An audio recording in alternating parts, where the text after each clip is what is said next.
تو درخت کی جیسے تر و تازگی اس کا تعلق جڑ سے ہے، ایسے ہی فرمایا انسان کے بدن کے تمام اعمال کا ظہور وہ ایمان کی طاقت کے بقدر ہوگا، کہ جیسے اس کا ایمان ہوگا، جیسی اس کی اندرونی طاقت ہوگی، فرماتے ہیں جیسے اندر کی مایا ہوگی، جیسے وہ مضبوط ہوگی اس کا تعلق اتنا اللہ سے گہرا ہوگا، اور پھر اس کے بدن سے ظاہر ہونے والے اعمال وہ بھی شریعت کے مطابق ہوں گے، سنت کے مطابق ہوں گے۔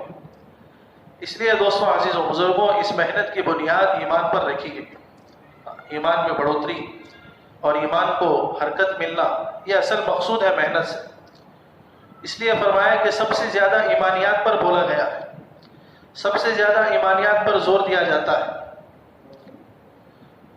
مولانا انعام الحسن صاحب رحمۃ اللہ علیہ کا مشہور قول ہے، وہ فرماتے تھے حضرت مولانا یوسف صاحب رحمۃ اللہ علیہ کے بارے میں کہ میں نے اب سے 500 سال پہلے تک غور کیا، جتنا حضرت مولانا یوسف صاحب رحمۃ اللہ علیہ نے ایمان پر بولا اتنا کسی نے نہیں بولا۔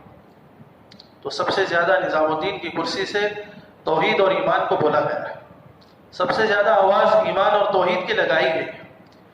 جتنا ایمان کے بارے میں بولا گیا، جتنا ایمان کے بارے میں سنا گیا مرکز میں، اتنا دوستوں عزیز و بزرگوں کہیں نہیں بولا گیا، اس لیے کہ بنیاد ہی ایمان پر ہے، محنت کی بنیاد ہی ایمان ہے۔ اسی لیے حضرت کا ملفوظ ہے کہ اگر اس کام کا کوئی نام ہوتا تو تحریک ایمان۔ تو دوستوں عزیز و بزرگوں، محنت سے جو مقصود ہے وہ ہمارے اپنے اندر کے ایمان کو بنانا ہے، اپنے اندر کی کیفیت کو بدلنا ہے۔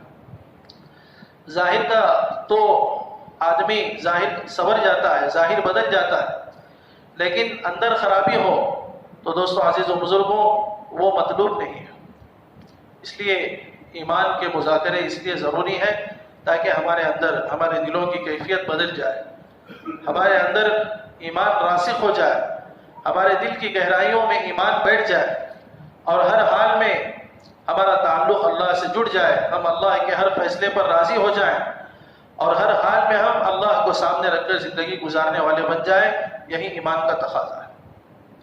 ایسا نہیں ہے کہ ہم حالات میں بدل جائیں یا پھر ہم کمزور پڑ جائیں۔ صحابہ رضی اللہ عنہم اجمعین کے ایمان کی مثال یہی تھی، ان کے ایمان کی شان یہی تھی کہ وہ ہر حال میں اپنے رب کو سامنے پاتے تھے، چاہے کمزوری میں ہو، چاہے بیماری میں ہو، چاہے تندرستی میں ہو، چاہے دشمن کے حملوں کے درمیان ہو۔ دوستوں عزیز و بزرگوں، کہیں بھی انہوں نے اپنے اللہ کو نہیں بھولا۔ یہ اصل ایمان ہے۔ تو ایسا ایمان ہمارے اندر آ جائے، اس کے لیے دوستوں عزیز و بزرگوں محنت ہے، ایمان کا مذاکرہ ہے، مستقل مقصود ہے۔ ایمان کے حلقوں کو قائم کر کے ایمان کا مذاکرہ کرنا یہ مستقل مقصود ہے۔ آج اسے ہم ضروری نہیں سمجھتے، بلکہ دنیا کے مذاکروں سے، دنیا کے تذکروں سے ہمارا وقت گزر جاتا ہے، بیکار کی گفتگو میں وقت گزر جاتا ہے، لیکن ایمان کے مذاکرے کو ضروری نہیں سمجھا۔ اس لیے دوستوں عزیزوں، یہ بات اس وقت بتائی جا رہی ہے کہ ہم مستقل ایمان کے مذاکروں کو قائم کریں، اپنے گھروں میں بھی اور اپنی مسجد میں، تاکہ اس کے ذریعے سے ہمارے دلوں کی گہرائی تک ایمان داخل ہو جائے، اللہ سے ہونے کا یقین دلوں کی گہرائی میں اتر جائے، اللہ کا خوف اور اللہ کی خشیت ہمارے دلوں کی گہرائی تک اتر جائے۔ اس کے لیے ایمان کا مذاکرہ، جتنا اللہ سے ہونے کو بولتے رہیں گے اتنا ہمارے اندر اللہ کی ذات عالی کا یقین بڑھتا رہے گا، اللہ کی ذات سے ہونے کا یقین ہمارے اندر بڑھتا رہے گا، اور جہاں ایمان کے مذاکرے ختم، ایمان کی بات ختم، اللہ سے تعلق بھی ہمارا ختم ہو جائے گا۔ اس لیے حیات الصحابہ میں مثال دی گئی ہے ایمان کی، کہ ایمان وہ ایک ہانڈی کی طرح ہے، جب چولہے پر ہوتی ہے تو ہانڈی جوش مارتی ہے، ایسے ہی فرمایا ایک مومن کا دل وہ ہانڈی کی طرح ہے، جتنا ایمان کا مذاکرہ ہوگا، ایمان کا کہنا سننا ہوگا، وہ دل متاثر ہوگا، اس دل میں ایمان بڑھے گا، اور جہاں ایمان کا مذاکرہ ختم، ایمان کی باتوں کا سننا سنانا ختم، دل بھی دوستوں عزیزوں ٹھنڈا ہو جائے۔ ایمان کی مثال لکھی ہے ایک کرتے کی طرح، جیسے کرتا ہم نے پہن لیا اور پھر نکال دیا، تو ایسے ہی ایمان آتا ہے اور نکل جاتا ہے، ایمان آتا ہے دلوں سے نکل جاتا ہے۔ جب محنت ہوتی ہے، ایمان کا مذاکرہ ہوتا ہے، ایمان کا ماحول آدمی کو ملتا ہے تو ایمان آ جاتا ہے، اور جہاں ماحول ختم، مذاکرہ ختم، محنت ختم، ایمان بھی دل سے نکل جاتا ہے۔ اس لیے دوستوں عزیز و بزرگوں، ایمان کا مذاکرہ بہت ضروری ہے۔ صحابہ رضی اللہ عنہم اجمعین کی زندگی سے یہ بات ہمیں ملتی ہے کہ صحابہ روزانہ ایمان کے مذاکرے قائم کرتے تھے۔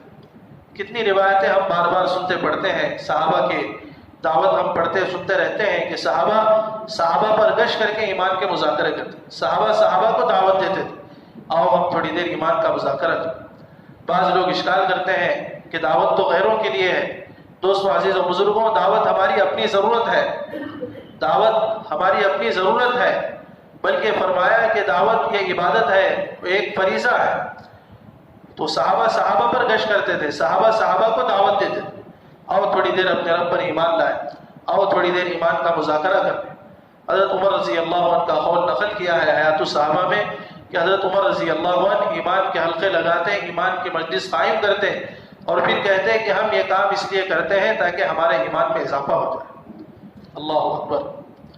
کتنے محتاج تھے صحابہ، کتنی ضرورت سمجھتے تھے اس چیز کو، یہ غور کرنا ہے۔ کتنے بڑے صحابی ہیں، کتنا بڑا درجہ ہے ان کا، اور کیسے صحابی ہیں، لیکن ان کے اندر بھی اس کا احتیاج ہے، ان کے اندر بھی اس بات کی ضرورت ہے، وہ اس بات کی ضرورت اپنے اندر محسوس کر رہے ہیں کہ ایمان کا مذاکرہ ایمان کی بڑھوتری کے لیے، ایمان کے اضافے کے لیے ضروری ہے۔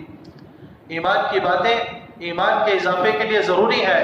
دوستوں عزیز و بزرگوں، جب ان لوگوں کا حال یہ تھا تو ہمیں کتنی ضرورت ہے محنت، ہمیں کتنی ضرورت ہے ایمان کے مذاکروں کو قائم کرنے کی۔ روایتوں میں ہے، ایک حدیث نقل کی گئی ہے کہ اللہ کے نبی صلی اللہ علیہ وسلم ایک مرتبہ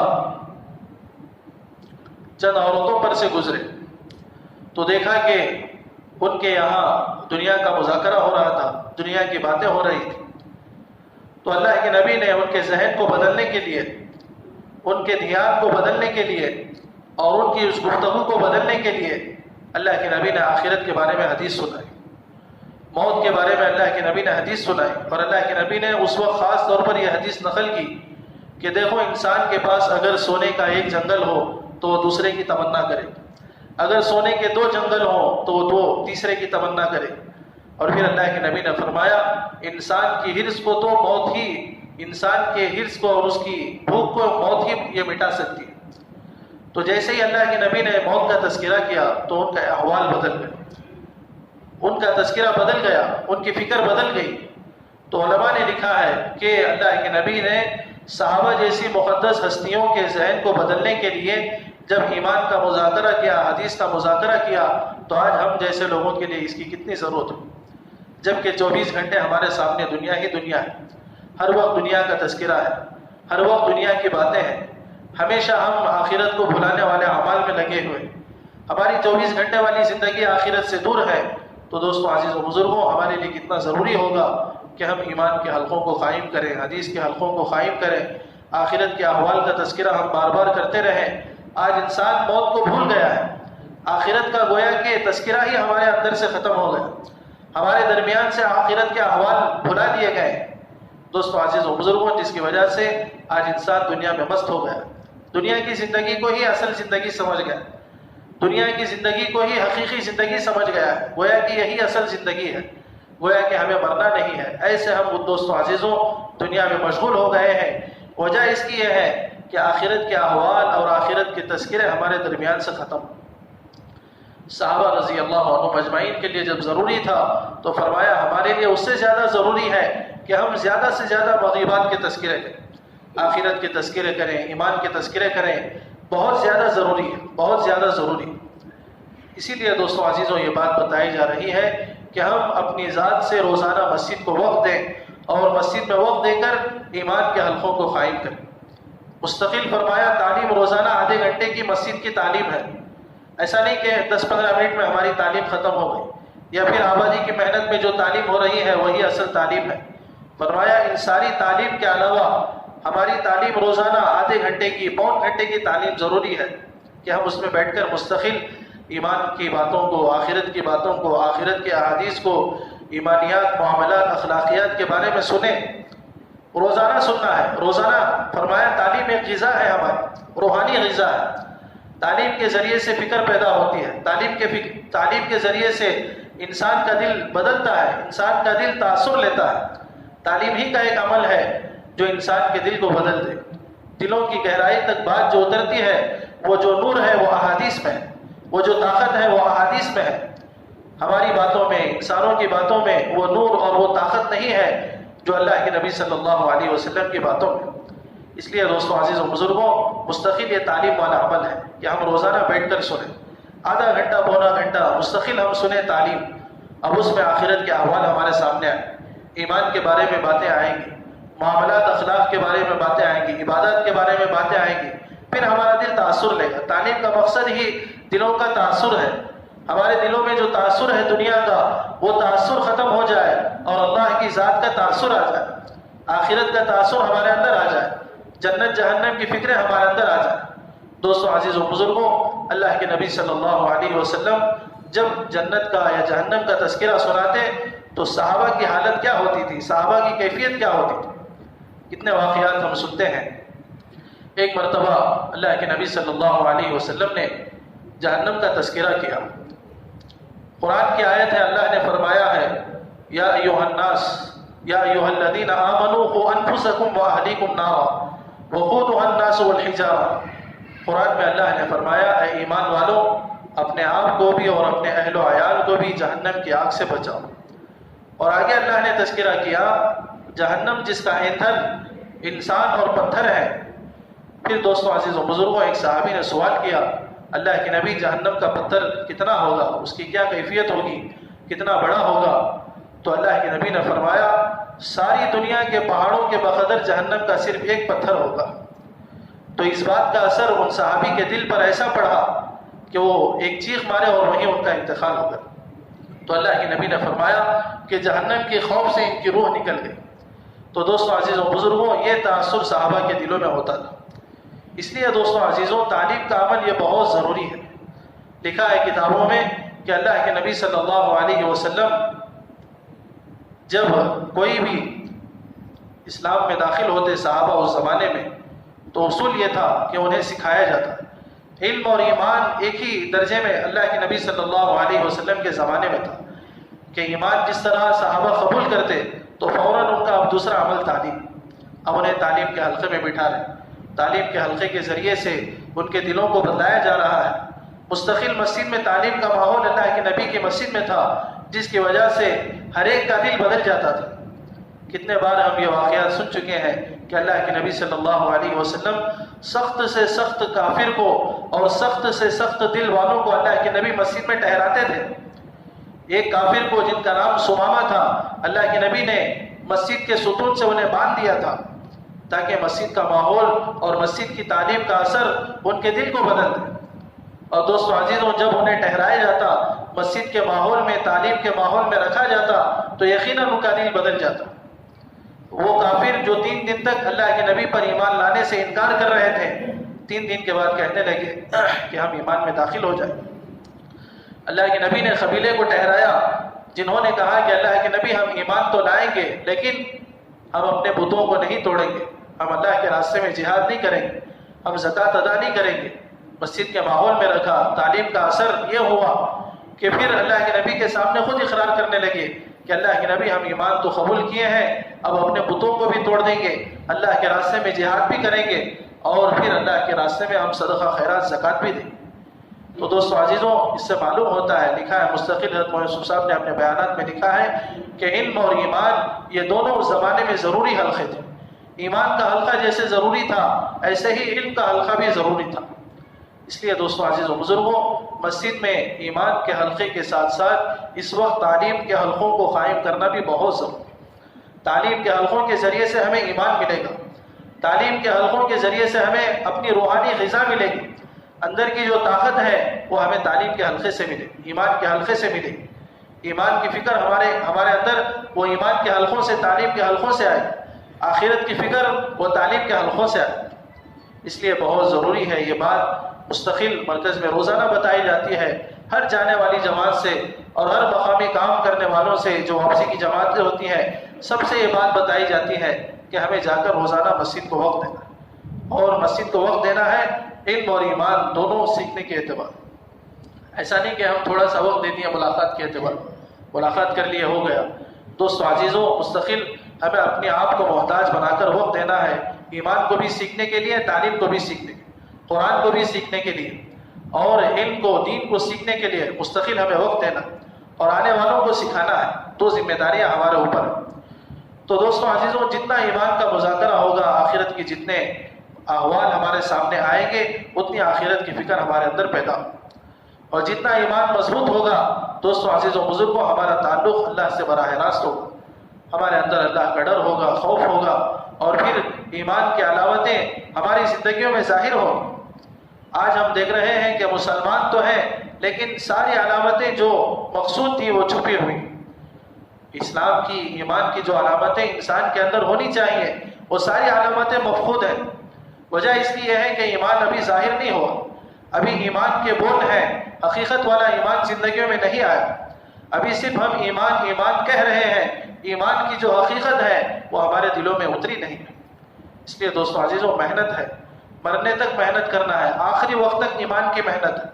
ایمان کی محنت سے کبھی چھٹکارا نہیں ہے۔ جیسے فرماتے ہیں کہ ایمان ایسا فریضہ ہے کہ 24 گھنٹے یہ آدمی کے لیے ضروری ہے۔ نماز کا ایک وقت ہے، زکوٰۃ کا ایک مقررہ وقت ہے، حج کا ایک مقررہ وقت ہے، لیکن ایمان یہ ایسا فریضہ ہے کہ 24 گھنٹے آدمی کے لیے ضروری ہے۔ 24 گھنٹے آدمی کے لیے ضروری ہے کہ وہ اپنے ایمان کی نگرانی کرے، اپنے دل کی نگرانی کرتا رہے۔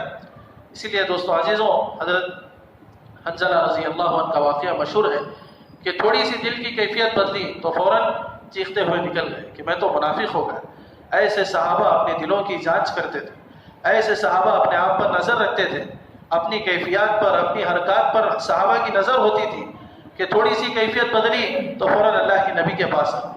ایسے دوستوں عزیزوں بزرگوں، ہمیں اپنے دل کی کیفیت کو ٹٹولتے رہنا، ہمیں اپنی دل کی کیفیت کی نگرانی رکھنا ہے کہ ہمارا دل اس وقت کس حال میں ہے، کیا حال میں ہے، ہمارا تعلق اس وقت کیسا ہے اور ہمارا حال کیا ہے۔ اسی لیے اللہ کے نبی نے ایک صحابی سے پوچھ لیا، اے حارث تم کس حال میں؟ تو انہوں نے بھی فرمایا اللہ کے نبی ایمان کی حالت میں۔ تو صحابہ بھی بات جو کہتے تھے وہ بڑی گہری ہوتی تھی اور بڑا سوچ سمجھ کر کہتے تھے۔ تو اللہ کے نبی نے بھی یہی پوچھا، سوچ کر کہو کیا کہہ رہے ہو؟ تو انہوں نے کہا اللہ کے نبی واقعتاً میں ایمان کی حالت میں۔ تو اللہ کے نبی نے پوچھا بتاؤ علامت کیا ہے؟ ہر چیز کی ایک دلیل ہوتی ہے، ہر بات کی ایک حقیقت ہوتی ہے، تمہاری اس بات کی حقیقت کیا ہے، تمہاری اس بات کی دلیل کیا ہے کہ تم ایمان والے ہو؟ تو ان صحابی نے یہی فرمایا کہ اللہ کے نبی میں نے اپنے دل کو دنیا سے ہٹا لیا ہے، میں نے اپنے دل کو دنیا سے ہٹا لیا ہے، اور حال میرا یہ ہے کہ میں دن بھر روزہ رکھتا ہوں اور رات بھر جاگتا رہتا ہوں، اور پھر میرا حال یہ ہے آخرت کے احوال کے اعتبار سے کہ جنتیوں کی ملاقات کا منظر میری آنکھوں کے سامنے ہے اور جہنمیوں کی چیخ و پکار کو میں اپنے کانوں سے سن رہا ہوں۔ دوستوں عزیزوں بزرگوں، یہ فرمایا یہ اصل ایمان کی کیفیت ہے کہ ہر وقت ہمارا تعلق اللہ سے جڑ کر، ہر وقت ہمارے سامنے آخرت سامنے رہے، ہمارے سامنے آخرت کے احوال، آخرت کا منظر، جنت اور جہنم کا منظر۔ جیسے ان صحابی نے کہا کہ جنتیوں کی ملاقات کا شوق اور منظر وہ میری آنکھوں کے سامنے ہے، جہنمیوں کی چیخ و پکار وہ میرے کانیں وہ سن رہی ہیں۔ یہ منظر دوستوں عزیزوں بزرگوں، یہ حقیقت والا ایمان ہے۔ تو اللہ کے نبی نے کہا یہ حارث ایسے ایمان والے ہیں کہ ان کا دل ایمان سے منور ہو گیا ہے۔ تو دوستوں عزیزوں بزرگوں، یہ بات ہے۔ تو اس لیے محنت اس درجے کی ہونی چاہیے کہ ہمارے اندر یہ کیفیات پیدا ہو جائے، ہمارے اندر یہ چیزیں پیدا ہو جائیں، اس درجے تک محنت ہے۔ ایسا نہیں کہ محنت وقتی ہے کہ تھوڑی دیر ہم محنت کر لیے اور 24 گھنٹے ہم اپنے دنیا کے ماحول میں ہیں اور تھوڑی دیر ہم محنت کر کے سمجھتے ہیں کہ ہم نے حق ادا کر دیا یا ہم نے ایمان کا حق ادا کر دیا۔ دوستوں عزیزوں بزرگوں، محنت سے مقصود یہ ہے کہ محنت سے روزانہ ہماری محنت بڑھتی رہے اور ہم آخرت کے قریب ہوتے رہے، دنیا سے دور ہوتے رہے۔ یہ اصل محنت جب ہوتی ہے تو انسان جب محنت کرتا ہے تو کچھ نہ کچھ اس کا نتیجہ ظاہر ہوتا ہے۔ ہم بھی تھوڑا غور کریں، فکر کریں، تھوڑا سا جھانکیں اپنے گریبان میں کہ کتنے دنوں سے ہماری بھی محنت ہو رہی ہے اور ہمارا کیا تعلق ہے اور ہمارا کیا حال ہے، ہماری کیا فکر ہے، ہماری کیا کیفیت ہے ایمان کے اعتبار سے، اعمال کے اعتبار سے۔ اگر دوستوں بزرگوں واقعتاً میں کوئی ترقی ہے تو حقیقت میں محنت ہمارے کام آ رہی ہے، اگر ترقی نہیں ہے تو پھر دوستوں عزیزوں بزرگوں محنت پر بھی محنت کرنے کی ضرورت ہے۔ اس لیے دوستوں عزیزوں یہ بات غور کرنے کی ہے، اس لیے فرمایا کہ سب سے زیادہ ہم اپنے ایمان پر محنت کریں۔ ایمان پر محنت ہوگی انشاءاللہ سارے احوال درست ہو جائیں گے۔ ایمان پر محنت کمزور ہوگی تو پھر سارے احوال میں، سارے اعمال میں کمی ہوگی۔ آدمی جو چلتا ہے وہ اپنی اندر کی طاقت کے بقدر چلتا ہے، جیسے سورج کی روشنی ایک ہے اور اسی طرح ایک بلب کی روشنی ہے، وہ اپنی طاقت کے حساب سے روشنی دیتی ہے اور سورج اپنی طاقت کے حساب سے روشنی دیتا ہے۔ تو ایسے ہی فرمایا ہر آدمی کے اندر اپنی ایک کیفیت ہوتی ہے، اپنی ایک طاقت ہوتی ہے، اس کی اپنی اندر کی ایک مایا ہوتی ہے، جیسا اندر کا بنا ہوا ہوتا ہے ویسے دوستوں بزرگوں وہ آگے بڑھتا ہے ایمان کے اعتبار سے، اعمال کے اعتبار سے۔ اس کے لیے محنت ہے۔ یہ دعوت کی محنت کا خلاصہ یہی ہے کہ روزانہ ہمارا تعلق اللہ سے بڑھتا رہے، ہم روزانہ آخرت کے قریب ہوتے رہیں۔ اسی لیے لکھا گیا ہے کتابوں میں کہ روزانہ خبر آواز دیتی ہے کہ تم روزانہ میرے قریب ہو رہے ہو اور دنیا سے دور ہو رہے ہو۔ روزانہ اعلان کیا جاتا ہے کہ سب انسان وہ آخرت کے قریب ہوتے جا رہے ہیں اور دنیا سے دور ہوتے جا رہے ہیں، اور ہم دنیا میں رہ کر خوشی مناتے ہیں کہ ہم دنیا میں آگے بڑھ رہے ہیں۔ دوستوں عزیزوں، دنیا میں آگے نہیں بڑھ رہے بلکہ آخرت کی طرف ہم دھیرے دھیرے آگے بڑھ رہے ہیں۔ پتہ نہیں کون سا لمحہ ہمارا آخری لمحہ ہوگا، کون سا دن ہمارا آخری دن ہوگا، کون سی نماز ہماری آخری نماز ہوگی، اس کی یہ کوئی آدمی نہیں جانتا۔ اتنا ہم آخرت کے قریب ہو رہے ہیں۔ تو اس لیے دوستوں عزیزوں بزرگوں، جتنا ہم محنت کر لیں گے، جتنا ہم اس زندگی کو قیمتی بنا لیں گے، اتنا یہ ہمارے لیے کارگر اور فائدہ مند ہوگا۔ اس کے لیے محنت ہے۔ یہ محنت ہمیں اس زمانے میں اسی لیے ملی ہے تاکہ اس محنت کے ذریعے سے ہم اپنے دنیا کے مسائل کو بھی حل کر لیں اور آخرت کے مسائل کو بھی حل کر لیں۔ اس محنت میں اللہ نے ہر ایک مسئلے کا حل رکھا ہے اور فرمایا یقین شرط ہے۔ بار بار یہ بات ہم سنتے ہیں کہ سارے وعدے وہ یقین والوں کے لیے، اور جو شک والے ہیں ان کے لیے وعدے پورے نہیں ہوتے۔ شک والوں کا شک بڑھتا ہے اور یقین والوں کے یقین میں اضافہ ہوتا ہے۔ منافقین وہ شک کیا کرتے تھے اللہ کے اور اللہ کے نبی صلی اللہ علیہ وسلم کے جتنے وعدے، چاہے وہ اللہ کی طرف سے آئیں، چاہے اللہ کے نبی کوئی وعدہ کریں، تو منافقین کے شک میں اضافہ ہوتا تھا۔ اور دوستوں عزیزوں بزرگوں، ایمان والوں کے ایمان میں اضافہ ہوتا تھا، یقین میں اضافہ ہوتا تھا۔ اور دوستوں عزیزوں عجیب بات ہے کہ اللہ کے اور اللہ کے رسول کے جو وعدے ہیں وہ ایسے حالات میں آتے تھے کہ یقیناً وہ آزمائش کے حالات ہوتے۔ آزمائش کے موقع پر اللہ کا وعدہ ہوتا تھا، اللہ کے رسول کا جو وعدہ ہوتا تھا وہ امتحان کے موقع پر ہوتا تھا۔ اب بار بار ہم سیرت میں غور کریں گے، کتنے واقعات ایسے ہیں۔ خندق کا موقع ہے، غزوہ بدر کا موقع ہے، احد کا موقع ہے۔ جتنے بھی وعدے اللہ کی طرف سے اور اللہ کے رسول صلی اللہ علیہ وسلم کی طرف سے صحابہ کو سنائے گئے ہیں، صحابہ تنگیوں میں تھے، آزمائش میں تھے۔ خندق کے موقع پر بالکل تنگی تھی اور آزمائش کا موقع ہے، اور اللہ کے نبی صلی اللہ علیہ وسلم بڑے بڑے وعدے کر۔ تو دوستوں عزیزوں بزرگوں، صحابہ ان کا دل تو، ان کا ایمان تو بنا ہوا تھا، تو ان کے یقین میں اضافہ ہوتا تھا۔ اللہ کے نبی کے وعدوں کو سن کر وہ اور زیادہ خوش ہوتے تھے اور منافقین کے شک میں اور اضافہ ہوتا تھا۔ اس لیے فرمایا کہ سارے وعدے وہ یقین والوں کے لیے، اور کافروں کے لیے، منافقوں کے لیے ان کا انکار بڑھتا ہے، کافروں کا اور منافقوں کا شک بڑھتا ہے، تو اللہ کا وعدہ ان کے ساتھ پورا نہیں ہوتا۔ اور جو اللہ پر یقین رکھتے ہیں، ایمان رکھتے ہیں، ان کے لیے اللہ تعالیٰ اپنے وعدوں کو پورا فرماتے ہیں۔ اس لیے دوستوں عزیزوں بزرگوں، یہ بات یقینی ہے کہ اس محنت میں اللہ نے دنیا اور آخرت کے تمام مسائل کا حل رکھا ہے۔ جتنا اس بات کا یقین ہوگا، اللہ کے اس وعدے کا جتنا یقین ہوگا، اتنا ہم اس محنت کے ذریعے سے فائدہ اٹھائیں، اور یقیناً ہم اس محنت میں لگیں گے تو پھر اللہ تعالیٰ ہمارے آخرت کے احوال کو بھی درست فرمائیں گے، آخرت کے مسائل کو بھی حل کریں گے، اور دنیا کے ہمارے مسائل بھی حل ہوتے جائیں۔ اس لیے دوستوں عزیزوں بزرگوں، اس محنت کو اپنی زندگی کا جز بنانا ہے، اس محنت کو اپنی زندگی کا مقصد بنانا ہے۔ جیسا کہ بار بار ہم سنتے ہیں کہ ہماری زندگی کا مقصد وہ دعوت ہے، اور ہماری زندگی کا جو اصل مقصود ہے وہ دعوت کی محنت ہے، فریضہ دعوت اللہ کو ادا کرنا ہے، اور فریضہ دعوت اللہ کے لیے اپنی جان مال کو قربان کرنا ہے۔ یہ اصل انسان کے اور خاص طور پر امتی کے، اس امت میں پیدا ہونے والے ہر فرد کے لیے ضروری ہے۔ اس کا مقصد یہی ہے کہ اللہ نے ہمیں یہی مقصد کے لیے دنیا میں پیدا کیا ہے۔ یہ دوستوں عزیزوں بزرگوں، اس مقصد کو سمجھنا ہے۔ موت سے پہلے سمجھ لیں گے تو بڑا آسان۔ ہمارا مقصد کیا ہے، ہمارے جینے کا مقصد کیا ہے، ہمارے دنیا میں آنے کا مقصد کیا ہے۔ دوستوں عزیزوں بزرگوں، یہ دعوت والی محنت، یہ فریضہ دعوت اللہ۔ فرمایا کہ دعوت اللہ ایک فریضہ ہے، ہم صرف نماز، روزہ، زکوٰۃ اسی کو ہم فریضہ سمجھتے ہیں، فرمایا کہ دعوت بھی فریضہ ہے۔ ایک مرتبہ تو حضرت مولانا تقی عثمانی صاحب رحمۃ اللہ علیہ کا حوالہ دے کر فرمایا کہ انفرادی دعوت تو فرض عین ہے۔ حضرت کی کتابوں میں لکھا کہ ابھی ہم جھگڑے میں ہیں کہ دعوت سنت ہے یا فرض ہے یا مستحب ہے۔ حضرت نے لکھا ہے کتاب میں کہ انفرادی دعوت یہ ہر آدمی کے لیے فرض عین ہے۔ تو ہم سوچیں کہ کہاں تک ہمارے لیے ضروری ہے انفرادی دعوت۔ حضور صلی اللہ علیہ وسلم کا اور صحابہ کا خاصہ تھا انفرادی دعوت، ایک خاص صفت تھی اللہ کے نبی کی انفرادی دعوت، کہ ہمیشہ اللہ کے نبی اپنے آپ کو انفرادی دعوت میں مشغول رکھتے تھے۔ ہمیشہ اللہ کے نبی، چاہے دیہاتی ہو چاہے وہ شہری ہو، اللہ کے نبی کے احوال ہم حیات الصحابہ میں پڑھیں کہ کس طرح اللہ کے نبی نے انفرادی دعوت میں اپنے آپ کو مشغول رکھا۔ چاہے وہ ہجرت کا سفر ہو، چاہے وہ مدینے میں یعنی مکے میں حج کے موسم کے احوال ہوں، حج کے موسم میں اللہ کے نبی کس طرح اللہ کے نبی اپنے آپ کو انفرادی دعوت میں مشغول رکھتے تھے۔ ایک ایک قبیلے کے پاس جا کر اپنے آپ کو پیش کرتے کہ کون میری مدد کرے گا، کون مجھے ٹھکانہ دے گا، تاکہ میں اللہ کی بات کو اور رسالت کو جو اللہ نے مجھ پر ذمہ داری ڈالی ہے اس کا حق میں صحیح سے ادا کروں، اس کے لیے کون میرا ساتھ دے۔ ہر قبیلے کے پاس اپنے آپ کو اللہ کے نبی انفرادی جا کر پیش کرتے تھے کہ میرا کون ساتھ دے گا، اللہ نے مجھے نبی بنا کر بھیجا ہے، میں اللہ کی دعوت کو لے کر آیا ہوں، کون میری اس بات کو قبول کرے گا۔ دوستو عزیز و بزرگوں، اس طرح اللہ کے نبی اپنے آپ کو پیش کرتے تھے ہر قبیلے کے ساتھ۔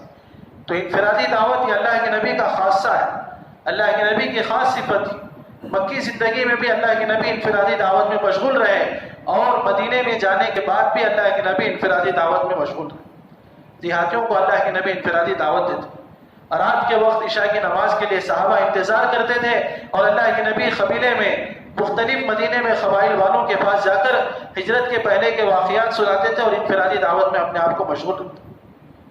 مکی زندگی دیکھ لیں، مدنی زندگی دیکھ لیں، پوری زندگی اللہ کے نبی کی انفرادی دعوت سے بھری پڑی ہے، پوری زندگی مکے میں، اور کوئی بھی سفر ہو اللہ کے نبی انفرادی دعوت میں مشغول رہتے۔ ہجرت کا سفر، جو ہجرت کے سفر میں رہبر تھے، انہوں نے اللہ کے نبی کے سامنے دو راستے پیش کیے، ایک راستہ یہ آسانی والا ہے اور ایک راستہ یہ جنگل والا ہے جس میں خطرہ بھی ہے اور جس میں ڈاکو بھی ہیں۔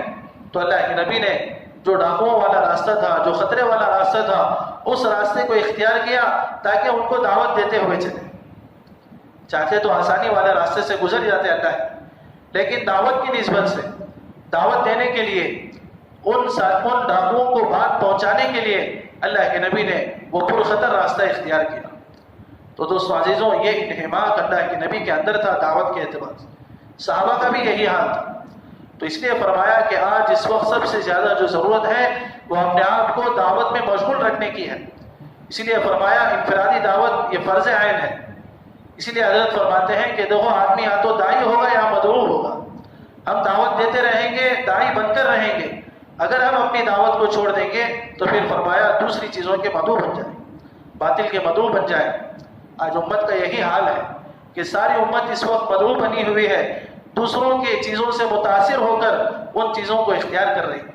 باطل کے طریقے، نصارہ کے طریقے، یہودیوں کے طریقے، سب یہ ہمارے اندر زندہ ہو گئے ہیں، اس لیے کہ جو خاصہ ہمارا تھا دعوت، وہ ہم نے ترک کر دیا۔ دعوت کو ہم نے چھوڑا تو ہم مدعو بن گئے۔ اس لیے دوستو عزیزوں، ہمیں داعی بننا ہے۔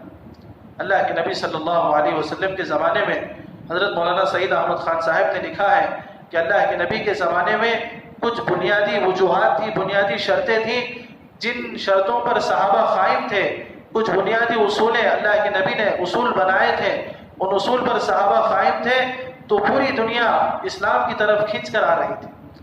جب وہ اصول ٹوٹ گئے تو دوستو عزیز و بزرگوں، اسلام بھی دنیا میں پھیلنا بند ہو گیا۔ تو اس میں فرمایا حضرت مولانا سعید احمد خان صاحب نے سب سے پہلی بات یہی لکھی ہے کہ حضور نے ہر امتی کو داعی بنایا تھا۔ حضور نے ہر امتی کو داعی بنایا تھا کہ صحابہ ہر جگہ اپنی دعوت کو پیش کرتے تھے، اپنے اسلام کو پیش کرتے تھے تو سامنے والے اسلام کو قبول کرتے۔ آج ہم نے دعوت دینا چھوڑ دیا، اپنے اسلام کو پیش کرنا چھوڑ دیا، تو دوستو عزیزوں، دوسرے کیا اسلام میں داخل ہوتے، اپنے خود یہاں سے نکلتے جا رہے ہیں۔ تو بنیادی اصول اللہ کے نبی نے اپنی محنت کے زمانے میں قائم کیا، وہ یہ تھا کہ ہر امتی کو داعی بنایا تھا۔ ہر امتی اس وقت داعی تھی۔ اس لیے دوستو عزیز و بزرگوں، دعوت یہ ہمارے لیے بہت زیادہ ضروری ہے۔ فرمایا جتنا ہم دعوت میں مشغول رہیں گے، استقامت کے ساتھ دعوت پر جمے رہیں گے، کوئی دوسرا حال ہمیں پھر کیا ہے اپنی دعوت سے، اپنے دین سے ہٹا نہیں سکے گا۔ حضرت کے بیانات میں لکھا ہے کہ اپنے دین پر استقامت کے لیے اپنے دین کی دعوت ضروری ہے۔ جتنا ہم اپنے دین کی دعوت دیتے رہیں گے، دوسروں تک اس دین کی بات کو ہم پہنچاتے رہیں گے، اتنی استقامت دین کے اعتبار سے ہمارے اندر آئے، اتنا جماؤ ہمارے اندر آئے، اتنی دین کے اعتبار سے مضبوطی ہمارے اندر آئے، ہمارے اندر دین کی اہمیت باقی رہے گی، دین کا مقام ہمارے اندر باقی رہے گا۔ اور دوستو عزیزو، اگر ہم اپنے دین کی دعوت چھوڑ دیں گے تو پھر دین کی اہمیت ہمارے اندر سے سب سے پہلے نکل جائے، نمازوں کی اہمیت ختم ہو جائے۔ نماز کی دعوت دیں گے، نماز کی اہمیت ہمارے اندر باقی رہے گی۔ اخلاق کی ہم دعوت دیں گے، اخلاق ہمارے اندر باقی رہیں گے۔ اور جون سی دعوت ہم چھوڑتے رہیں گے، جس شعبے کی دعوت ہم چھوڑتے رہیں گے، اس شعبے میں بگاڑ ہماری زندگی میں آتا رہے۔ معاملات کی دعوت چھوڑ دیں گے، معاملات میں بگاڑ آئے۔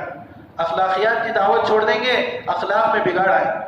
اس لیے دوستو عزیزوں بزرگوں، دعوت بہت بنیادی شرط ہے۔ دعوت ایک فریضہ ہے، اللہ نے اس کا تذکرہ قرآن میں کیا ہے اور اس امت کا خاصہ دعوت کو فرمایا۔ کتنی مرتبہ ہم حیات الصحابہ میں پڑھ چکے ہیں اس آیت کو۔ عمر رضی اللہ عنہ اس آیت میں بتاتے ہیں کنتم خیر امتی اخرجت للناس، اس آیت میں فرماتے ہیں کہ اللہ نے خیر امت میں ہمیں شمار فرمایا ہے، لیکن خیر امت میں داخل ہونے کے لیے بہت ضروری ہے کہ جو شرط اللہ نے اس آیت میں بیان فرمائی ہے اس شرط کو ہم پورا کریں۔ امر بالمعروف اور نہی عن المنکر ایک شرط ہے، ایک فریضہ ہے، اس فریضے کو ہم ادا کریں گے، اس شرط کو ادا کریں گے تو خیر امت میں داخل ہوں۔ ایک مرتبہ حضرت اپنے بیان میں کہہ رہے تھے کہ آج حال یہ ہے کہ ہم امر بالمعروف اور نہی عن المنکر کو پورا کیے بغیر خیر امت میں داخل ہونا چاہتے ہیں۔ فرمایا خیر امت میں داخل ہونے کے لیے امر بالمعروف اور نہی عن المنکر کو کرنا بہت ضروری ہے، دعوت دینا بہت ضروری ہے، ماحول میں لانا بہت ضروری ہے، منہیات سے روکنا بہت ضروری ہے۔ دوستو عزیزو بزرگوں، جب تک ہم اس ماحول میں رہیں گے، اپنی دعوت پر ہم قائم رہیں گے، اپنے دین پر مضبوطی کے ساتھ چلیں گے۔ آج فرمایا ارتداد عام ہوتا جاتا ہے، وجہ اس کی یہ ہے کہ ہم نے دعوت کو چھوڑ، دعوت چھوٹی ہوئی ہے جس کی وجہ سے ارتداد عام ہے، معاملات میں خرابی عام ہے، اخلاقیات میں خرابی عام ہے، وجہ اس کی یہ ہے کہ دعوت چھوٹ گئی۔ اس لیے دوستو عزیزو بزرگوں، انفرادی دعوت بہت ضروری ہے۔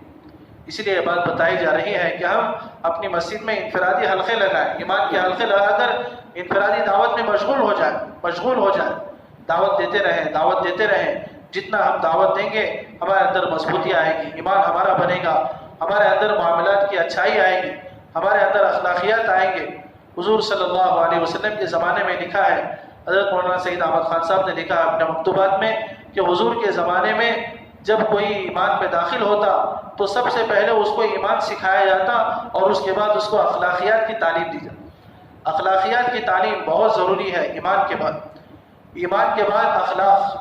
دوستو عزیزوں، صحابہ جو دنیا میں پھیلے ہیں اور صحابہ کی جن اعمال سے لوگ متاثر ہوئے ہیں وہ ان کے اخلاق ہیں، ان کی عبادت سے اور پھر ان کے ذکر سے اتنا متاثر نہیں ہوئے لوگ جتنا صحابہ کی دعوت اور صحابہ کے اخلاق سے متاثر ہوئے۔ اس لیے کہ ایمان اور اخلاق کو مستقل سکھایا جاتا تھا اللہ کے نبی کے مجلس میں۔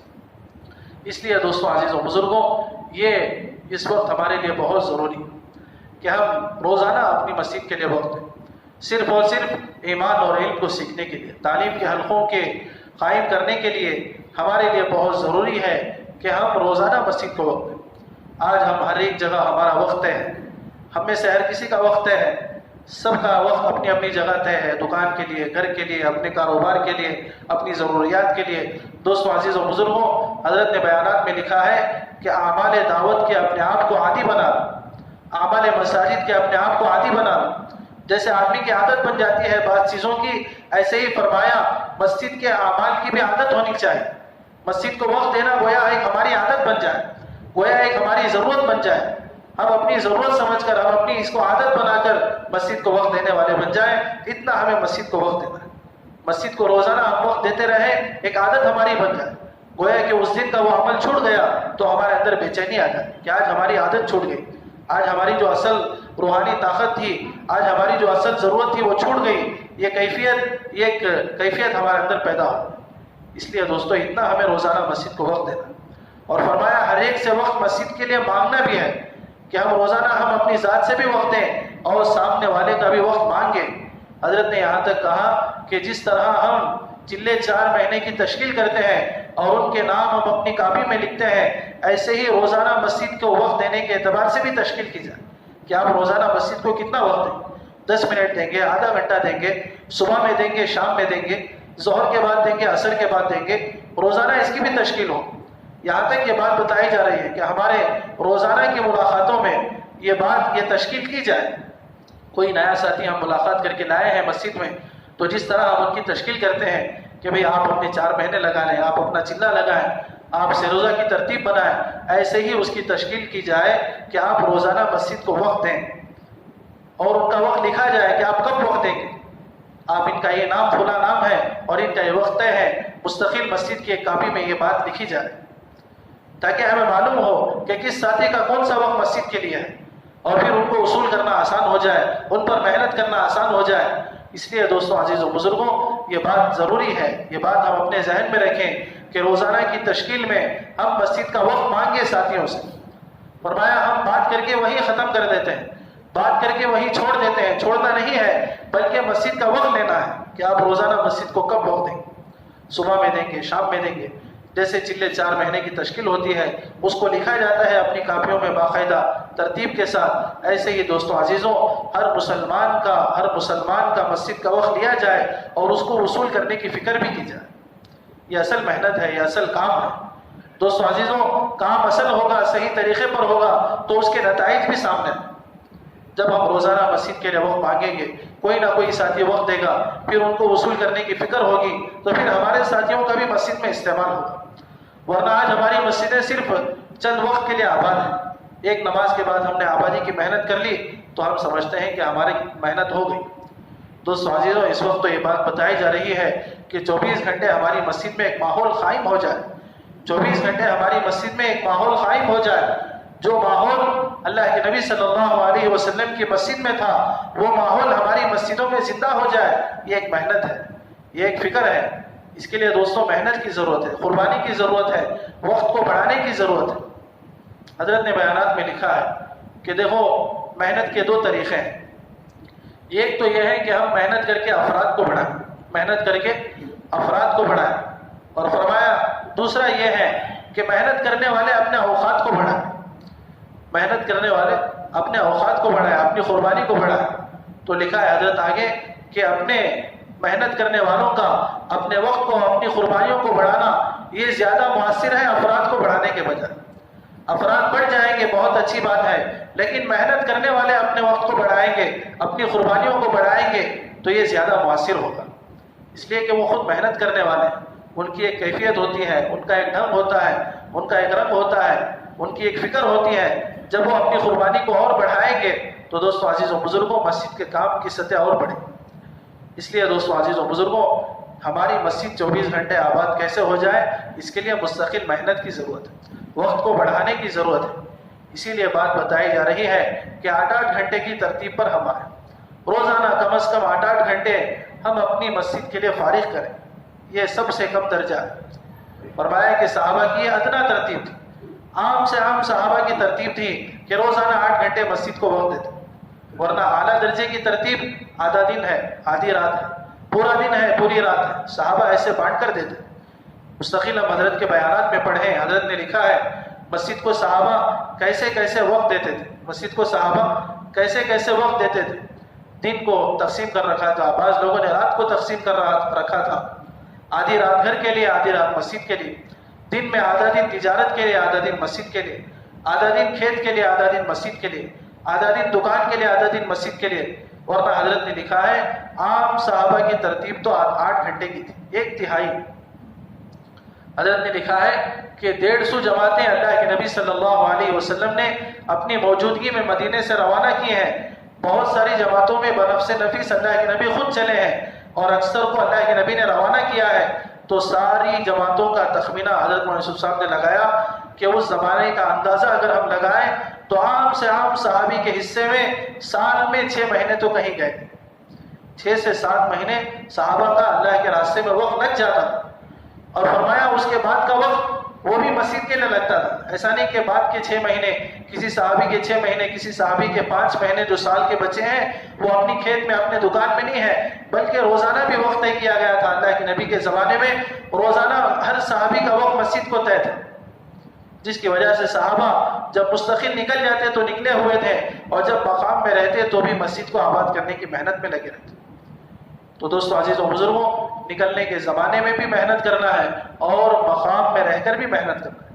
نکلنے کے زمانے میں بھی مسجد کو وقت دینا ہے اور مقام میں رہ کر بھی مسجد کو وقت دینا ہے، جیسے صحابہ کی ترتیب تھی. ایسے دوستو عزیزوں ہمیں اپنے آپ کو لانا ہے. جب تک ہم اپنے آپ کو لانے کی محنت اور کوشش اور فکر نہیں کریں گے دوستو عزیزوں، اس وقت تک خوابوں میں نہیں آئے. بات چلتی رہے گی، بات چلتی رہے گی.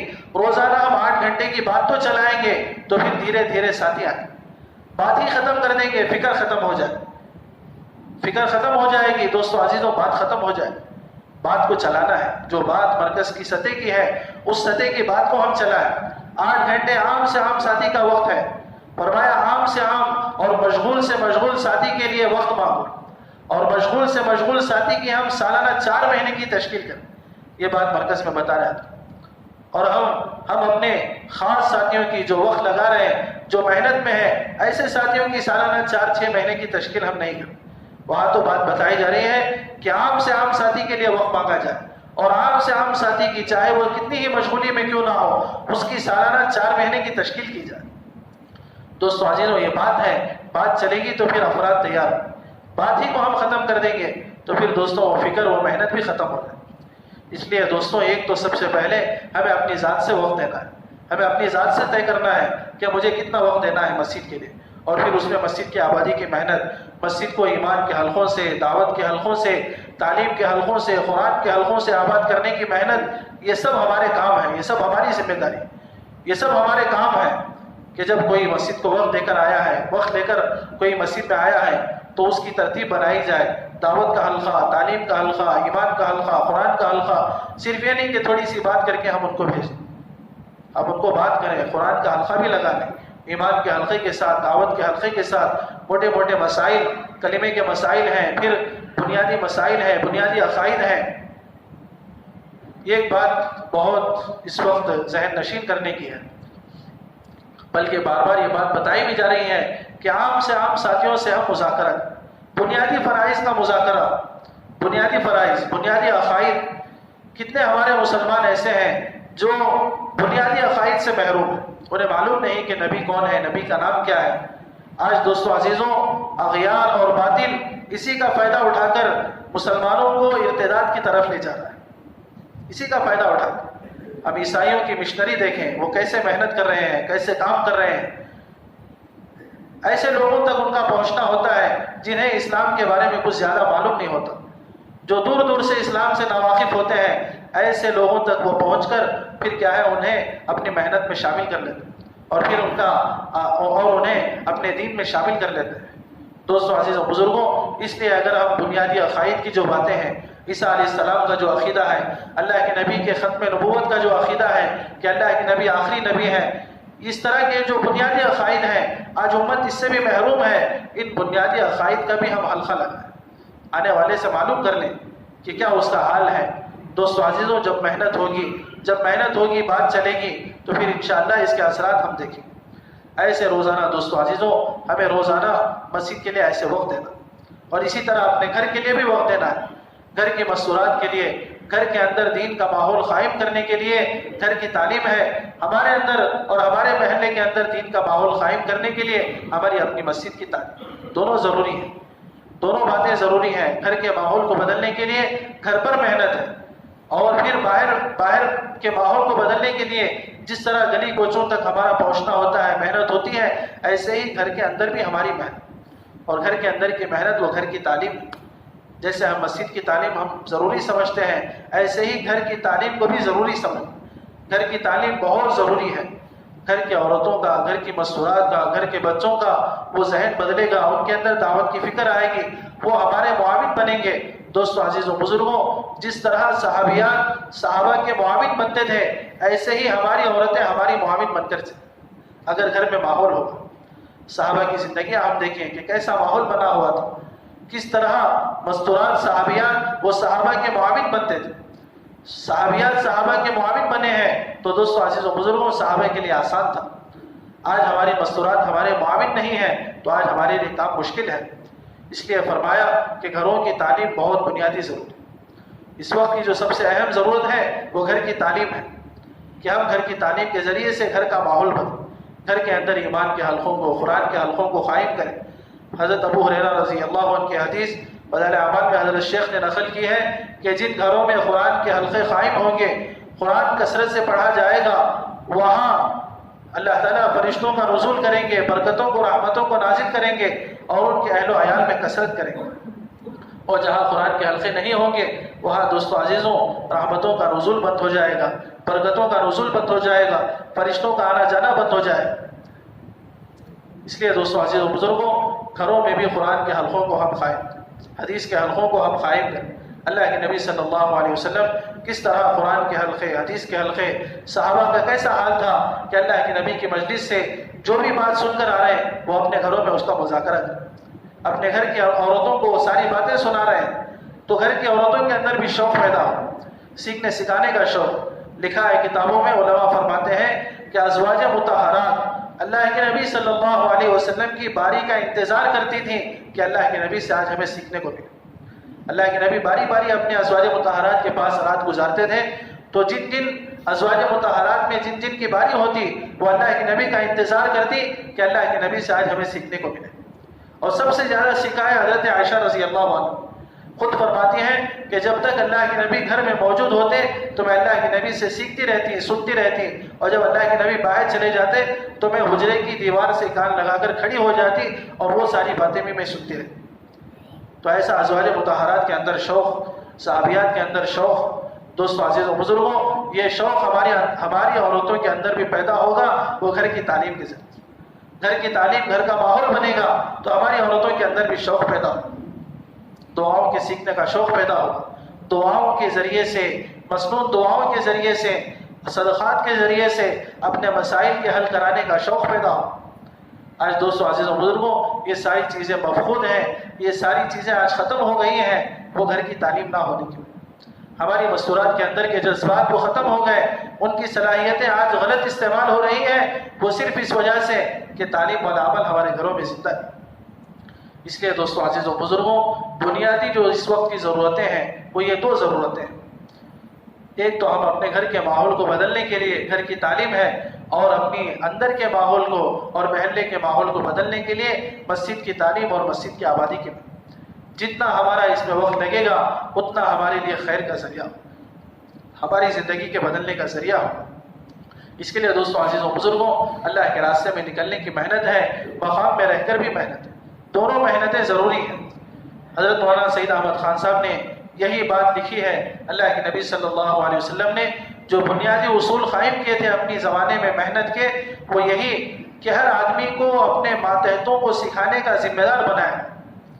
آج ہم نے یہ ذمہ داری نہیں سمجھی کہ اپنے ماتحتوں کو سکھانا یہ ہمارے ذمہ ہے، آج ہم سمجھتے ہیں کہ یہ دوسروں کے ذمہ ہے، حضرت کے ذمہ ہے۔ اپنے بچوں کو سکھانا ہم سمجھتے ہیں کہ مدرسے میں بچے کو بھیج دیا تو سمجھ لیے کہ اب ساری ذمہ داری استاد کی۔ دوستو عزیزوں والدین کی ذمہ داری، باپ کی ذمہ داری ہے کہ بچے کو سب سے زیادہ ادب سکھائے، ادب کی تعلیم دے، ادب سکھائے، اخلاق سکھائے، یہ باپ کی ذمہ داری ہے۔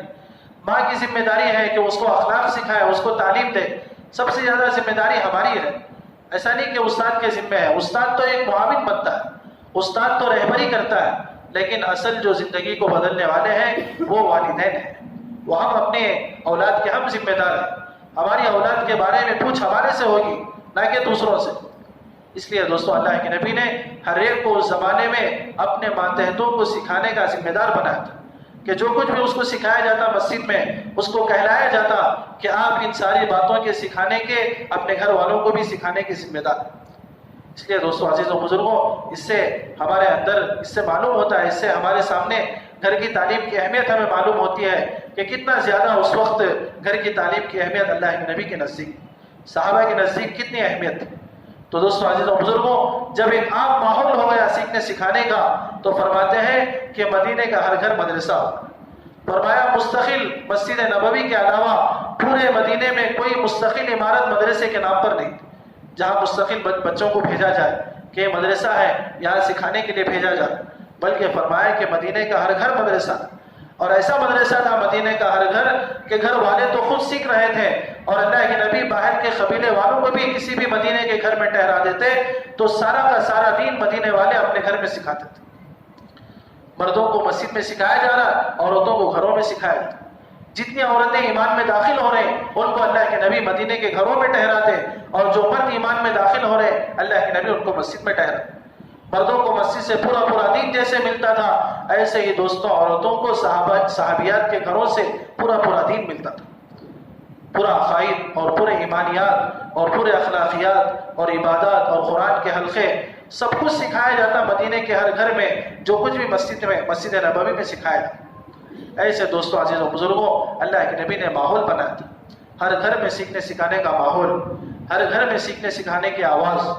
تو اس طرح دوستوں یہی مقصود ہے، یہ بات آج بتائی جا رہی ہے کہ آج ہمارے گھروں میں تعلیم زندہ ہو جائے، ہر گھر میں جماعتیں مستورات کی جماعتیں کا قیام ہو۔ یہ اسی لیے ہے تاکہ وہ ماحول دوبارہ ہمارے گھروں میں زندہ ہو۔ اس کے لیے محنت ہے، اس کے لیے بات بتائی جا رہی ہے۔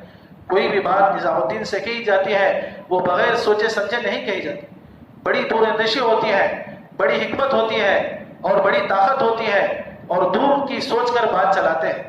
اس لیے دوستوں آنے والی نسلوں کے لیے، آنے والے زمانے کے لیے یہ بہت ضروری ہے کہ ہم ابھی سے ایک ماحول انہیں قائم کر کے، ابھی سے ہم اپنے گھروں کا ایک ماحول تیار کریں تاکہ آنے والی نسل وہ اس ماحول میں اپنے آپ کو ڈھال لے۔ ورنہ دوستوں عزیزوں بزرگوں ایمان کی حفاظت کا، اعمال کی حفاظت کا، عقائد کی حفاظت کا اس محنت کے علاوہ اور ان اعمال کے علاوہ اور کوئی ہمارے پاس راستہ نہیں۔ نظام الدین میں ایک بات کہی جا رہی ہے کہ اعمال دعوت جس طرح اعمال ہدایت ہے، اعمال تربیت ہے، ایسے ہی یہ اعمال حفاظت بھی ہے، اعمال حفاظت بھی ہے۔ ایمان اور ایمان ہمارا محفوظ ہوگا، ہماری نسلوں کے بلکہ ہمارے بچوں کے اخلاق کی حفاظت ہوگی وہ اس محنت کے ذریعے سے۔ آج ہم دیکھیں کہ اخلاق کا بگاڑ کتنا ہے، اخلاق کی خرابیاں ہم مسلمانوں کے اندر کتنی گری ہوئی ہیں۔ دوستوں عزیز و بزرگوں وجہ اس کی یہ ہے کہ اخلاقیات کی تعلیم ختم، گھروں میں جو اخلاقیات اور جو اخلاق بتائے جاتے تھے صحابہ کے زمانے میں وہ اخلاق ختم ہو گئے۔ جو اکرام گھروں میں صحابہ کی کیا جاتا تھا آج وہ اکرام کو ایثار ختم ہو گیا، اس کی باتیں بھی ختم ہو گئی، تو ہمارے اندر سے وہ چیزیں ختم۔ اس لیے دوستوں عزیزوں مستقل یہ تعلیم، گھر کی تعلیم مقصود ہے تاکہ ہمارے بچوں کے اندر، ہماری عورتوں کے اندر ابھی سے وہ ذہن بنے، ابھی سے ان کا ذہن تیار ہو جائے، ابھی سے ان کے اندر سے فکریں تیار ہو جائیں، ابھی سے ان کے اندر ایمان کی روشنی جل جائے تاکہ وہ آگے چل کر اپنے ایمان کی حفاظت کرنے والے، اپنے اخلاق کی حفاظت کرنے والے بنے۔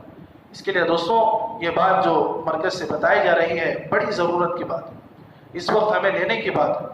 کوئی بھی ہم میں سے مستغنی نہیں ہے ان باتوں سے مستغنی نہیں کہ بھئی ہم ان باتوں سے قاصر ہیں، سب کی ضرورت ہے۔ بلکہ ایک مرتبہ حضرت نے یہاں تک فرمایا کہ اگر کسی گھر میں علماء بھی ہیں، مفتی بھی ہیں، حافظ بھی ہیں، ان کے لیے بھی ضروری ہے کہ وہ قرآن کا حلقہ لگا۔ وہ یہ نہ سمجھیں کہ ہم حافظ ہیں، ہم قاری ہیں، ہم پڑھنے والے ہیں، ہم جاننے والے ہیں، وہ یہ نہ سمجھیں۔ اور فرمایا یہاں تک کہ اگر گھر کی عورتیں کوئی عذر میں ہیں تو وہ بھی مستغنی نہیں ہے گھر کے قرآن کے حلقوں سے، وہ بھی اپنے عذر کی حالت میں قرآن کے حلقوں میں بیٹھ جائیں۔ قرآن کا پڑھنا ان کے لیے منع ہے، سننا منع نہیں ہے۔ قرآن کو سنیں تاکہ قرآن کا نور ان کے دلوں میں اتر جائے۔ حضرت میمونہ رضی اللہ عنہا حضور صلی اللہ علیہ وسلم کی زوجہ ہیں، بیوی ہیں، وہ فرماتی ہیں ایک مرتبہ حضرت ابن عباس رضی اللہ عنہ آئے ان کے پاس تو دیکھا کہ ان کے بال بکھرے ہوئے تھے، بڑے تھے بال، تو انہوں نے پوچھا کہ تم نے بال کیوں نہیں بنائے؟ بھتیجے تھے تو انہوں نے، حضرت ابن عباس رضی اللہ عنہ چھوٹے سے بچے تھے، انہوں نے کہا کہ جو عورت میری بال بناتی ہے وہ اس وقت عذر کی حالت میں ہے، اس لیے انہوں نے میرے بال بنانے سے انکار کر دیا۔ تو حضرت میمونہ رضی اللہ عنہا نے کہا کہ بالوں کا عذر کے ایام سے کیا تعلق؟ ہم تو حضور صلی اللہ علیہ وسلم کے زمانے میں حضور کی حالت میں حضور ہمارے سر پر گود رکھ کر سوتے تھے اور قرآن کی تلاوت کرتے تھے اور ہم قرآن سنتے تھے۔ تو دوستو عزیز و بزرگوں یہ بات ہے کہ کوئی بھی حالت، کوئی بھی عذر کی حالت وہ قرآن کے سننے سنانے سے وہ مانے نہیں۔ اس لیے دوستو عزیز و بزرگوں قرآن کے حلقوں کی، حدیث کے حلقوں کی، تعلیم کے حلقوں کی اہمیت اتنی ہے کہ ہم گھر میں ہر حال میں قائم کریں۔ تو دوستو عزیزوں جتنا ہمارے گھر میں ان حلقوں کی پابندی ہوگی اتنا گھر کا ماحول بنتا جائے، گھر کا ماحول بنتا جائے گا، گھر کی عورتوں میں تبدیلی آئے گی، بچوں میں تبدیلی آئے گی، ہمارے اندر تبدیلی آئے گی، اور پھر ہمارے اندر دین پر مر مٹنے کے جذبات پیدا ہوں۔ آج دوستوں یہ جذبات ختم ہو گئے، آج صرف جذبات یہ ہے کہ دنیا مل جائے، دنیا بن جائے، اور کوئی جذبہ ہمارے اندر نہیں، صرف دنیا دنیا کا جذبہ کہ ہماری دنیا بن جائے، ہمارے بچوں کا فیوچر بن جائے۔ ہر باپ یہی چاہتا ہے کہ بچوں کی زندگی اچھی ہو جائے، بچوں کا فیوچر بن جائے، ان کی آگے کی زندگی سنور جائے، آخرت کے بارے میں کوئی فکر نہیں۔ دوستو عزیزوں، ان حلقوں سے، تعلیم کے ذریعے سے، تعلیم کے حلقوں کے ذریعے سے وہ جذبات پیدا ہو۔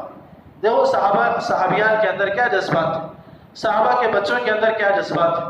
عبداللہ بن عمر رضی اللہ عنہ کا واقعہ لکھا ہے، حیات الصحابہ میں 8 سال کی عمر ہے اور غزوہ بدر کے موقع پر پیش ہوئے ہیں۔ اللہ کے نبی نے رد کر دیا کہ آپ چھوٹے ہیں، تو فرماتے ہیں کہ 8 سال کی عمر تھی، غزوہ بدر میں واپس کر دیے گئے، تو اس واپس کرنے پر جتنا مجھے غم ہوا، جتنا مجھے افسوس ہوا، اور جتنا میں اس رات رویا، پوری زندگی نہیں رویا۔ کیا عمر ہوتی ہے 8 سال، اور اس عمر میں اللہ کے دین پر قربان ہونے کا جذبہ پیدا ہوا ہے بچے کے اندر۔ عمر رضی اللہ عنہ کے اولاد میں سے۔ دوستو عزیزوں بزرگوں، یہ صحابہ کی زندگیاں اس لیے ہمارے سامنے بار بار ہمیں اس لیے پڑھنے کو کہا جا رہا ہے تاکہ وہ جذبات ہمارے اندر بھی پیدا ہو، ہمارے بچوں کے اندر، ہماری عورتوں کے اندر۔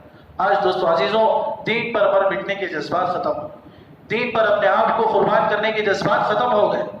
وہاں وہ جذبات ہیں کہ صحابیات اپنے شوہروں کو تیار کر رہی ہیں، اپنے مردوں کو تیار کر رہی ہیں، اپنے بچوں کو تیار کر رہی ہیں، اور پھر ہمت دے کر بھیج رہی ہیں، اور پھر خود عورتیں اللہ کے راستے میں نکل کر اشعار کے ذریعے سے مردوں کو ابھارا کرتی تھی، اور خود اللہ کے نبی صلی اللہ علیہ وسلم کے زمانے میں عورتیں مردوں کے معاون بن کر چلتی تھیں۔ حتیٰ کہ فرمایا روایتوں میں ہے کہ صحابیات اللہ کے نبی کے راستے میں، اللہ کے راستے میں نکل کر ایسے ایسے کام بعض دفعہ کیا کرتی تھی کہ مرد بھی وہ کام نہیں کرتے۔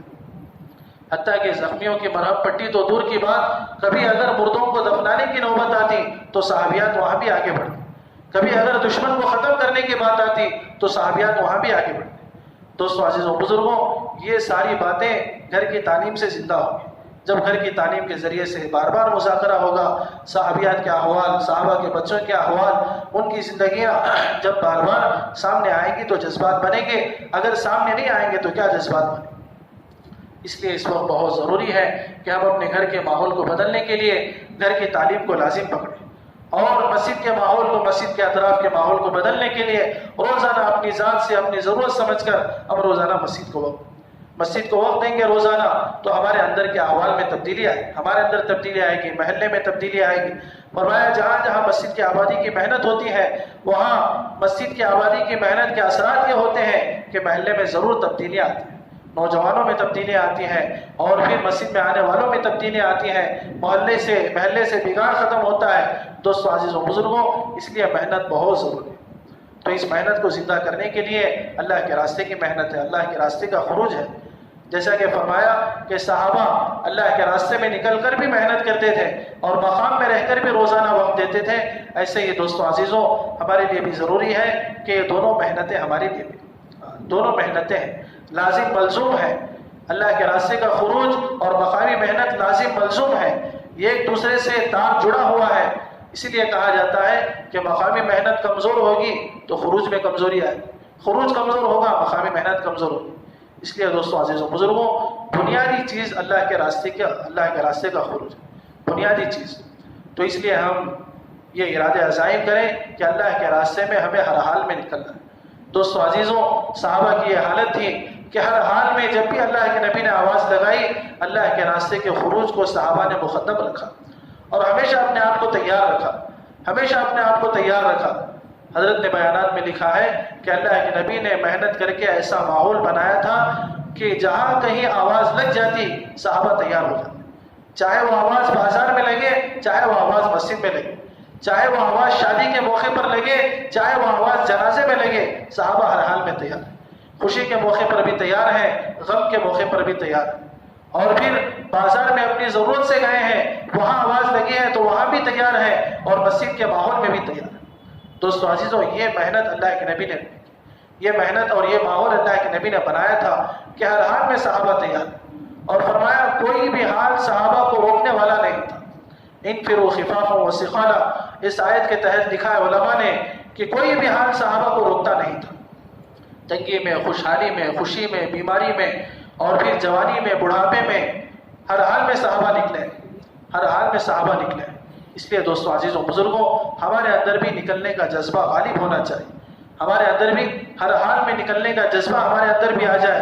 ایسے دوستو عزیزوں بزرگوں، اس کے لیے ضروری ہے کہ ہم اللہ کے راستے میں نکلنے کے فضائل کو سنیں بار بار، اللہ کے راستے میں نکلنے کی جو اہمیت ہے، اللہ کے راستے میں نکلنے کی جو قیمت ہے، ہم اس کو پڑھیں سنیں۔ اور پھر دوستوں اس سے ضروری بات یہ ہے کہ اللہ کے راستے میں نہ نکلنے پر اللہ کی طرف سے جو پکڑ ہے اس کو بھی سنیں۔ اسی لیے کہا جاتا ہے، حضرت بھی بار بار کہتے ہیں کہ صحابہ سے ہر قسم کا گناہ صادر ہوا ہے، لیکن جتنا عتاب اور جتنا غصہ اللہ کے راستے سے رکنے پر ہوا ہے اتنا کسی پر نہیں، اتنی صحابہ کی پکڑ کسی اور عمل پر نہیں ہوئی۔ حالانکہ بڑے بڑے گناہ صحابہ سے بھی سرزد ہوئے، زنا ہوا ہے، چوری ہوئی ہے، لیکن جو غصہ اور جو اللہ نے اپنا قہر نازل کیا ان 3 صحابہ پر، جو پکڑ اللہ نے ان 3 صحابہ پر اللہ کے راستے میں رکنے کی وجہ سے کی ہے، اتنا بڑا عتاب نازل نہیں۔ اس لیے حضرت نے صاحب کہا کہ آج ہماری ممبروں سے اللہ کے راستے میں نہ نکلنے پر جو عتاب ہے اس کو ہم نے بولنا چھوڑ دیا، جس کی وجہ سے ہمارے اندر اس کی قیمت ختم ہو گئی، اس کی اہمیت ہمارے اندر سے ختم ہو گئی کہ اللہ کے راستے میں نکلنے پر کیا ملے گا اس پر تو ہم خوش ہیں، لیکن نہ نکلنے پر اللہ کی طرف سے کون سی وعید آ رہی ہے، کون سی پکڑ آ رہی ہے، ہم اس سے بے خبر ہو گئے۔